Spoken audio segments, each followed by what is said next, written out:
À la Cité des Sciences, gros plan sur le salon IDTech. Des lycéens et des étudiants de Seine-Saint-Denis principalement.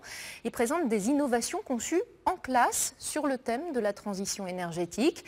L'idée, c'est de valoriser les filières techniques et les élèves de banlieue. Mathieu Caillot, Emmanuel Hunsinger.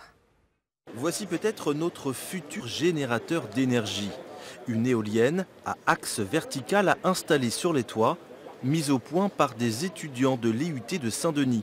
L'avantage de celle-là, c'est qu'elles peuvent prendre tous les vents, c'est-à-dire un vent qui vient de droite, un vent qui vient de gauche, d'en face.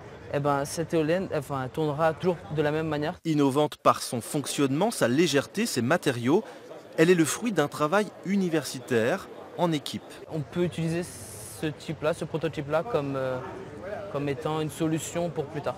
Il faudra sans doute compter sur les étudiants d'aujourd'hui pour préparer la transition énergétique de demain. C'est le principe d'IDTech à la Cité des Sciences et de l'Industrie. Montrer ce que sont capables de faire les lycéens et étudiants de la banlieue Est en termes d'innovation. Ils n'osent pas parler, ils n'osent pas dire qui ils sont. Et en montrant ce qu'ils font, je pense qu'on peut montrer leur valeur et leur en faire prendre conscience. Et qu'ils soient demain, à leur tour, des gens qui vont avoir des idées, réaliser des entreprises, trouver des choses nouvelles qu'ils trouvent déjà, mais qu'ils n'osent pas montrer. Autre exemple, cette pompe à eau solaire. Elle correspond à un besoin réel des agriculteurs dans les régions reculées du Sénégal qui n'ont pas accès à l'électricité. Les panneaux solaires fournissent l'énergie à la pompe.